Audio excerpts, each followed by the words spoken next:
வெளியிலிருந்து வரும் எதிரிகளை விட உங்களுக்கு மிக அருகில் உங்கள் தோள் மீது கை போட்டுக்கொண்டு உங்களை அழிப்பவர்கள்தான் மிகவும் ஆபத்தானவர்கள். இந்த உலகில் மிகவும் பயங்கரமான ஆயுதம் எது தெரியுமா? அது துப்பாக்கியோ கத்தியோ அல்ல, அது வேஷப்பாசம். நம்மிடம் அதீத அன்பு காட்டுவது போலவும் நீதான் என் எல்லாமே என்று உருகுவது போலவும் நடிப்பார்கள். ஆனால் அந்த இனிப்பான புன்னகைக்கு பின்னால் உங்கள் எதிர்காலத்தையே சிதைக்கும் மெதுவான விஷம், ஸ்லோ பாய்சன் ஒளிந்திருக்கிறது. இன்று நாம் பார்க்க போகும் இந்த 3 வகை பாசக்கார மனிதர்கள் உண்மையில் உங்கள் உயிரை பறிக்கும் யமன்கள். உங்கள் வட்டத்தில் இதில் ஒருவர் இருந்தால் கூட உங்கள் வாழ்க்கை இப்போதே ஆபத்தில் இருக்கிறது என்று அர்த்தம். இந்த வீடியோவை கடைசி வரை பாருங்கள்.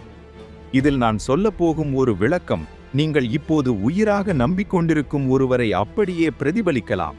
பாசம் எனும் முகமூடி. உண்மையை ஒத்துக்கொள்வது ஏன் இவ்வளவு கடினமாக இருக்கிறது? ஏனென்றால் நாம் மற்றவர்களின் அன்பை அப்படியே நம்புகிறோம். அவர் எனக்கு எவ்வளவு செய்திருக்கிறார், அவர் எப்படி என்னை அழிக்க நினைப்பார் என்று நாம் நினைக்கிறோம். ஆனால் சாணக்கியர் எச்சரிக்கிறார். பாலில் கலந்த நஞ்சு பார்ப்பதற்கு பால் போலத்தான் இருக்கும், ஆனால் அது கொல்லாமல் விடாது.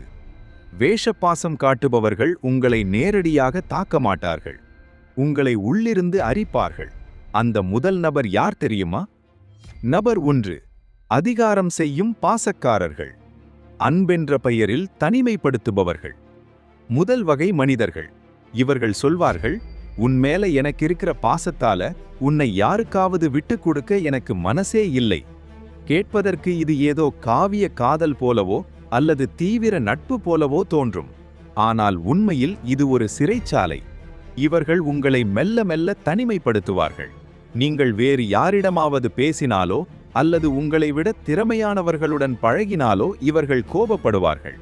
அவன் சரியில்லை, இவன் உன்னை ஏமாற்றுறான் என்று உங்கள் காதில் விஷத்தை ஓதி உங்களை சுற்றி இருக்கும் நல்ல மனிதர்களை விலக்கிவிடுவார்கள். இவர்கள் உங்களை எப்படி அழிக்கிறார்கள்? நீங்கள் வளர்வதை இவர்கள் விரும்புவதில்லை.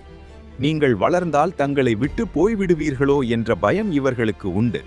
அதனால் உங்களை முன்னேற விடாமல் பாசம் எனும் சங்கிலியால் கட்டி போடுவார்கள். உங்கள் வெற்றியை கண்டு பொறாமைப்படும் எவரும் உங்கள் நல விரும்பி கிடையாது. இவர்களிடமிருந்து விலகி ஓடுங்கள். இப்படிப்பட்ட ஒருவரை உங்கள் வாழ்க்கையில் சந்தித்திருக்கிறீர்களா? அவர் பெயரை சொல்ல வேண்டாம். ஆனால் அப்படிப்பட்ட அனுபவம் உங்களுக்கு இருந்தால் இப்போதே கமெண்ட் பாக்ஸில் பதிவிடுங்கள். உங்கள் கமெண்ட் இது போன்ற வலையில் சிக்கித் தவிக்கும் இன்னொருவருக்கு விழிப்புணர்வாக அமையும். மேலும் உங்கள் வாழ்க்கையை பாதுகாக்க இப்போதே நம்ம சேனலை சப்ஸ்கிரைப் செய்து கொள்ளுங்கள். நபர் 2, ஆமாம் சாமி போடும் துரோகிகள். சாணக்கியர் சொன்னார், முகத்திற்கு நேராக புகழும் மனிதன் ஒரு பாத்திரத்தில் இருக்கும் நஞ்சிற்கு மேல் ஊற்றப்பட்ட பாலை போன்றவன். இந்த வகை மனிதர்கள் உங்களை என்போதும் எதிர்க்க மாட்டார்கள். நீங்கள் தப்பே செய்தாலும் பரவாயில்லை, நீ செஞ்சதுதான் சரி என்பார்கள். உங்களை எந்நேரமும் புகழ்ந்து கொண்டே இருப்பார்கள். உங்களை ஒரு மாய உலகத்திலேயே வைத்திருப்பார்கள். இவர்கள் உங்களை எப்படி அழிக்கிறார்கள்? ஒரு உண்மையான நண்பன் ஒரு கண்ணாடி போல இருக்க வேண்டும், உங்கள் குறைகளை சுட்டிக்காட்ட வேண்டும். ஆனால் இந்த ஆமாம் சாமி மனிதர்கள் உங்கள் குறைகளை உங்களிடமிருந்து மறைப்பார்கள். நீங்கள் ஒரு பள்ளத்தில் விழப்போகும்போது கூட கையை தட்டி உற்சாகப்படுத்துவார்கள். ஏன்? ஏனென்றால் நீங்கள் தப்பு செய்து கொண்டே இருந்தால்தான் அவர்களுக்கு கீழே இருப்பீர்கள். உங்கள் ஈகோவை வளர்த்து உங்களை நீங்களே அழித்துக் கொள்ள வழி செய்வார்கள். புகழ்ச்சி என்பது உங்கள் தோல்விக்கான சர்க்கரை தடவிய மாத்திரை. நபர் 3, பாதிக்கப்பட்டவர் போல் நடிக்கும் இரத்தக் காட்டேரிகள். இவர்களை பிரிந்து செல்வதுதான் உலகிலேயே மிக கடினம். இவர்களுக்கு எப்போதும் ஒரு பிரச்சனை இருந்து கொண்டே இருக்கும். அதற்கு நீங்கள் மட்டும்தான் இரட்சகன் என்பது போல காட்டுவார்கள். நன்னிரவில் ஃபோன் செய்து அழுவார்கள். எல்லாரும் என்னை ஏமாத்திட்டாங்க, நீ மட்டும்தான் எனக்கு இருக்க என்பார்கள். இவர்கள் உங்கள் மீது காட்டும் பாசம் உங்களை ஒரு ஹீரோவாக உணர வைக்கும். ஆனால் கவனித்து பார்த்தீர்களா? இவர்களிடம் பேசி முடிந்த பிறகு உங்கள் ஆற்றல் மொத்தமும் தீர்ந்து போய்விடும். உங்கள் லட்சியங்கள் பின்னுக்கு தள்ளப்படும். ஏனென்றால் இவர்களுடைய பிரச்சனையை தீர்ப்பதற்கே உங்களுக்கு நேரம் சரியாக இருக்கும். இவர்கள் உங்களை எப்படி அழிக்கிறார்கள்? இது ஒரு வகையான உணர்ச்சிகரமான பிளாக்மெயில்.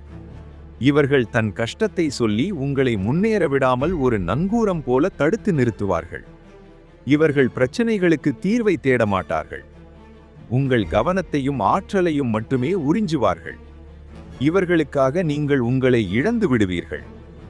உங்கள் வாழ்க்கையை மீட்டெடுங்கள். நண்பர்களே, உங்களை சிதைக்கும் மனிதர்களிடமிருந்து விலகி நடப்பது பாவம் கிடையாது. அவர்கள் உங்கள் மீது எவ்வளவுதான் பாசம் காட்டினாலும் சரி, உண்மையான அன்பு உங்களை வலிமையாக்கும். உண்மையான அன்பு உங்களை வளரச் செய்யும். உண்மையான அன்பு நீங்கள் தப்பு செய்யும் போது சுட்டிக்காட்டும். நீங்கள் பெறும் பாசம் உங்களை சிறைப்படுத்துவதாகவோ அல்லது உங்கள் ஆற்றலை உறிஞ்சுவதாகவோ உணர்ந்தால் அது அன்பு அல்ல, அது ஒரு பாரம். இவர்களை வெட்டி எறிவதால் நீங்கள் கெட்டவராகிவிட மாட்டீர்கள். உங்கள் மீது நீங்கள் மரியாதை வைத்திருக்கிறீர்கள் என்றுதான் அர்த்தம். ஒருவரின் பாதுகாப்புக்காக உங்கள் வாழ்க்கையை அடகு வைக்காதீர்கள். இன்று சாணக்கியர் உங்களுக்காக சொல்லும் கடைசி வார்த்தை: நம்பிக்கைக்கு தகுதியற்றவர்களிடமிருந்து விலகியிருங்கள். தவறான ஒருவரிடம் வைத்த ஒரு நிமிட நம்பிக்கை உங்கள் நாள்வாழ் உழைப்பையே அழித்துவிடும். துணிச்சலாக இருங்கள். அறிவுடன் செயல்படுங்கள். உங்கள் வட்டத்தை பாதுகாத்துக் கொள்ளுங்கள். இந்த வீடியோ ஒருவருக்காவது விழிப்புணர்வை தந்தால் எதுவே எனக்கு வெற்றி. இந்த தகவலை உங்களுக்கு பிடித்த ஒருவருக்கு ஷேர் செய்யுங்கள். நன்றி. மீண்டும் ஒரு வலிமையான பதிவில் சந்திப்போம்.